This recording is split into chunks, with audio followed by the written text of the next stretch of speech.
Alright, welcome to another Worlds Collide deck analysis and kind of going through a couple of my first decks. So the last videos you saw, I chose my two Saurian decks that I got, and now I'm going to go over my two Star Alliance decks that I got. Now, I got 5 decks total, and in all of the decks, Logos was present. So let's kind of go into this one here. It's an Untamed Star Alliance Logos, and the name of the deck is Lidital, the Partisan of Sorcery. So let's go right into this one here, and I'll break it down as the cards are shown.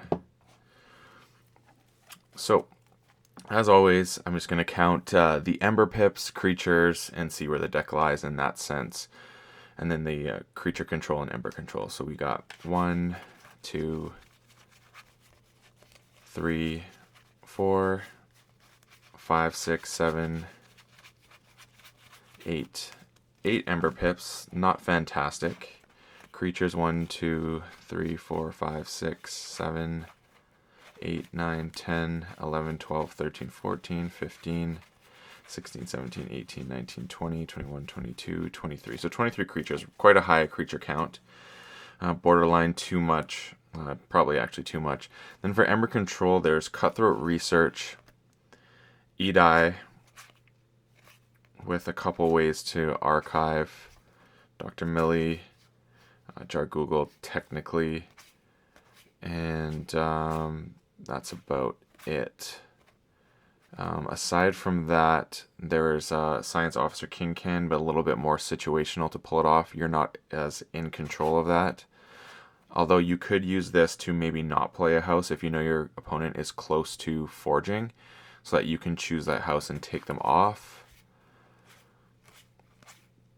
And then there is really just Mustik Marmook to increase key costs. And that's about it. So really not a lot. A little bit in every house, but nothing truly meaningful to get you in a position where you can control your opponent. So you kind of need to go faster with this deck and make it happen. So I'm going to go through everything here. So we always have Cutthroat Research. Everyone knows. Oh, we've got creature control. There's actually quite a bit in here. So you got Group Think Tank, which deals 4 damage to each creature that shares a house with at least one of its neighbors. Great turn 1 play. So the next turn, if they drop 2 creatures, you can pretty much put some damage in. The next one is... where is it here? Quintrino Flux. That's a way you can get rid of some creatures. An action says choose a friendly creature and an enemy creature, destroy the chosen creatures and each creature with the same power as either of those chosen creatures. Kind of like a standardized testing in a way, except that you're in control of what's happening. Cauldron Boil is another one. Deal damage to each creature equal to the amount of damage on that creature. That's a good one. And then you have Mustik Marmook, which deals 4 damage to a creature when you play it. And then Unnatural Selection, but this one is more situational as there needs to be an excess board. And if you're the one with the excessive board, which in a deck with 23 creatures, you're most likely going to be hurting yourself with this potentially. And that's about it for creature control. So again, a little light on the creature control, but there are things on there and ways to kind of take care of problems that exist. So next up, I'm going to kind of start going through the deck a little bit more in detail. So we have Cutthroat Research. Everyone knows that one. Edai, one of my favorite cards in this new set, and it just so happens I got them in every deck pretty much. So it says play archive a card, and then your opponent's keys cost +1 for each card in your archives. Having something like Hologramophone where you can ward it afterwards is really powerful. And then you have Igor, obviously everyone knows that. Look at top 3 cards of your deck, put 1 into your hand, discard the rest. Hologramophone is an artifact with an action ability to ward a creature. This card is ridiculously powerful. So many great things you can do with it. Then you have Tau Vapors. Play, draw 2 cards, archive a card. I actually really like this as a turn 1 play when you're going first. Being able to archive a card is phenomenal, as well as draw cards and start cycling through your deck, I think is excellent. Also goes well with Edai to get that extra archive in. Then you have Dr. Millie. For each creature your opponent controls in excess of you, not counting Dr. Millie, archive a card. Again, super powerful. and you can even set this one up pretty good, especially if you're maybe going first. You can play the Tau Tau Vapors, get Dr. Millie into play the following turn, so then your opponent maybe has 2 or 3 creatures potentially, and get yourself some archiving ability. Group Think Tank, again, just a sticky body with 3 armor, 4 power, and then an action to deal 4 damage to each creature that shares a house with at least one of its neighbors. Now, bear in mind, this works on both sides of the board, so you may have to set up your battle line appropriately so this doesn't bite you in the butt.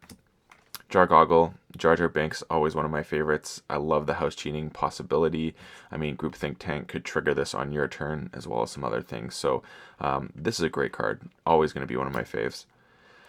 Then we have Reassembling Otamatone. It's a 3-power creature that's a robot experiment. It says destroyed if you have any other creatures in play. Instead of destroying Reassembling Otamatone, fully heal it, exhaust it, and move it to a flank.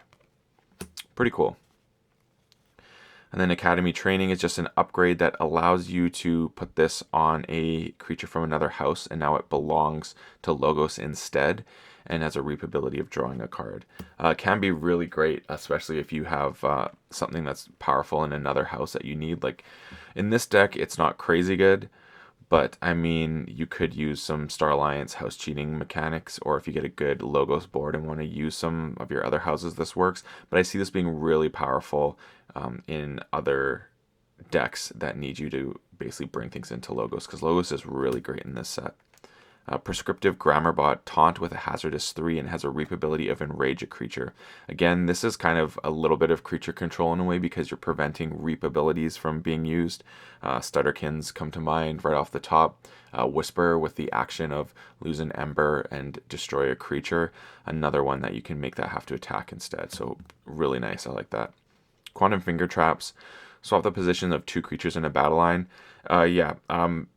This wasn't like too big in the last set, but I mean, when you have Group Think Tank here, this can be really great to put 2 creatures that you know are a threat beside one another and basically cause them to deal damage. So that's great. Now we go on to the Star Alliance side of things. Cool thing with Walls, you have Walls Blaster in here, which is pretty sweet. I'll go over that in a bit. So Chief Engineer Walls has a Play Fight Reap ability and is elusive. And its ability is you may return an upgrade or robot card from your discard pile to your hand. So there's one upgrade there.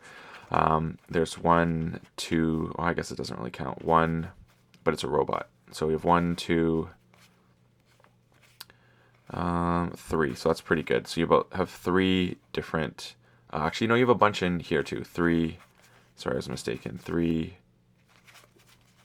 4. So there's 4 upgrades and robots. So that's pretty good. I'm not sure. Oh yeah, actually, there's a ton of robots in here. There's some really nice synergy. Oh yeah, there's actually a ton of robots in this. I've just never had them come together properly. So yeah, there's a bunch of robots you can bring back with Chief Engineer's Wall. So this card is actually pretty sweet in here. I still need to play this deck more. I haven't had much success due to the lack of Amber control, but I think there are some ways to make this work really well. Then you have Commander Chen, which is a 4-power creature that has a fight, reap ability of use another friendly creature, always great. Lieutenant Karakar, Taunt, and a hazardous 3. So really great, super powerful. Really, really like that one. And then you have Light of the Archons, which it gets +1 power. Its creature gets +1 power and +1 armor for each upgrade attached to it. This is a way you can protect Edai really well. I like it for that, and you get an Ember Pip for playing it. Science Officer Kincan. It's an elusive. After a player chooses an active house that matches no cards in play, steal 1. Really cool. I think this card has some potential, but also could whiff once the game gets going. But it also can lead to some interesting decisions where you can actually take, well, no cards in place. You got to watch out for artifacts, but you could essentially remove some creatures from your opponent's board that require them to, if they call that house, you get to steal 1. So kind of cool decisions there. Calvin is great. It's got a fight, reap, draw a card ability, as well as if you played as an upgrade, the same ability exists. So again, like I said, Light of the Archons, then Calvin on Edai. So Edai, once it's in play, doesn't have much effects. So this is a way you could get some extra value out of it, which is pretty cool. CXO Tabor, a 3-powered alien Crix. and it has a Fight Reap ability. You may play or use one non-Star Alliance card this turn. Super good. I absolutely love this card. It's really cool. I've done some interesting things with this exact creature, which I'll talk about. Actually, let's just talk about it now. So use this and essentially key charge, or play Mystic Marmook to increase their keys. There's a lot of things you can do, like some cool stuff with using the CXO table. I love it. So Helmsman Spears. This card, I think, is next level. Fight Reap, discard any number of cards from your hand. Draw a card for each card discarded this way. I mean, if there's a house that you find kind of useless, you can literally just get rid of it from your hand. Like, just hold them, have this out. And for me, I kind of feel Untamed isn't super helpful in this. So I'd likely just bounce those out with this, get them out. And they don't have to be just one house, but you can get anything that's not useful in the moment and go digging. So this is such a great deck manipulation card of being able to draw through your deck, because you can essentially potentially draw between 5 and 6 cards with it. So pretty awesome. I do like Helmsman Spears a lot. I'm looking forward to playing this card a lot more. And then Katrina Fox, again, is just some removal. Choose a friendly and enemy creature and destroy the chosen creatures, and each creature with the same power as either of the chosen creatures. This can be very great for helping you remove those big threats. You just get to choose for sure a creature on your opponent's side that gets done, and then if there's any power sharing, it has a ripple effect. Obviously it affects you as well, but still a great way to board clear. I've used that to great effect. Then we have Dr. Driscoll, human scientist with 3 power that's elusive, and it can heal 2 damage from a creature and gain 1 for each damage healed this way. That is pretty badass. So it's an action essentially that can make your creatures have, like, make you get a reap for 2 almost, but you're healing creatures. So that's pretty sweet. And it's from any creature as well, so that's really good. Then Galactic Census gets an Ember for playing it, and it says if there are exactly 3 or 4 houses represented among creatures in play, gain 1. And if there are 5, you gain 2, and if there are 6 or more, gain 3. So basically if you have both of your houses out. So that's pretty cool. I find sometimes this card's a little hard to get off, but yeah, it's still got a lot of value. So it's great. Now we got Walls Blaster. This is pretty cool. Both my Star Alliance decks had a Blaster combo, which is pretty sweet. A chase card in the series. And it says after you attach Walls Blaster to Chief Engineer's walls, stun a creature for each upgrade on Chief Engineer's walls. Not bad. Pretty cool. And then it's got a Fight Reap ability if you just as this as an upgrade itself. That says you may deal 2 damage to a creature or attach Walls Blaster to Chief Engineer's walls. So again, not bad at all. And you get an Ember for playing it. Compared to my other blaster I have, this one's a little bit on the weak side. Cauldron Boil, again, some removal. Deal damage to each creature equal to the amount of damage on that creature. Get a pip for playing it. 2 Deepwood Dryads, they have a deploy of a play reap ability that says fully heal a neighboring creature. So again, put this next to Edai, and with all those upgrades on it, you can just make it so that it's really sticky and hard to get rid of. Harmonia. It says after you play a creature, if there are more enemy creatures than friendly creatures, gain 1 Ember. Pretty cool. But I mean, in this deck with the amount of creatures it has, I feel like this is kind of a dead card in a way. Imprinted Marmook, and there's 2 of them. It's elusive, 3 power, and it says your keys cost -1. So essentially you can make your keys cost 4 Ember.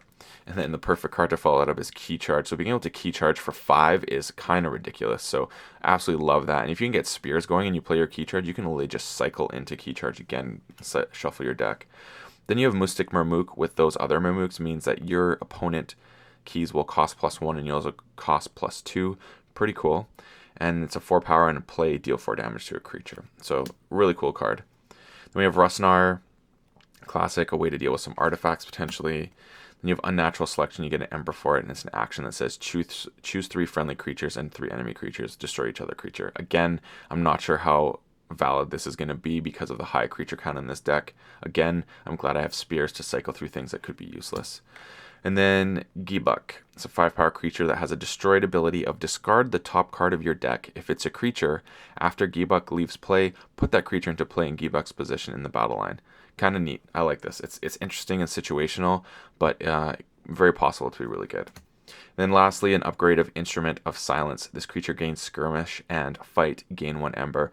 Really cool. There's some great things you could apply this to. But I'd have to say this deck so far with my practice has a very poor record. It just can't put your opponent off keys, and I haven't quite figured out how to race appropriately, but I think it is very possible to have some fun with this deck, but I do not feel that this is a top tier competitive deck. I even think in Sealed, this deck may have some issues, but as I have not played any Sealed in Worlds Collide due to it not being out yet, it's something I'm interested in seeing how decks like this perform. But I'm going to definitely be playing this in a fun sort of scenario on casual nights and see if I can unlock some of the secrets that's in it, because just going through it now, I started realizing some things and that I laid out with you and seeing some other cards play. One cool thing about a new set is right now we don't have the experience of playing it a ton. We're just using our own pools against one each other, which are kind of limited. But when you start playing Sealed more, you're going to start unlocking combinations and seeing things that other players are doing and that you will do that will actually show how cool these decks can be, and some of the things that you may not have realized become unlocked. So thanks for tuning in. As always, like and subscribe. It's always much appreciated. And may your ember never be stolen and you forge your keys promptly. Have a good one.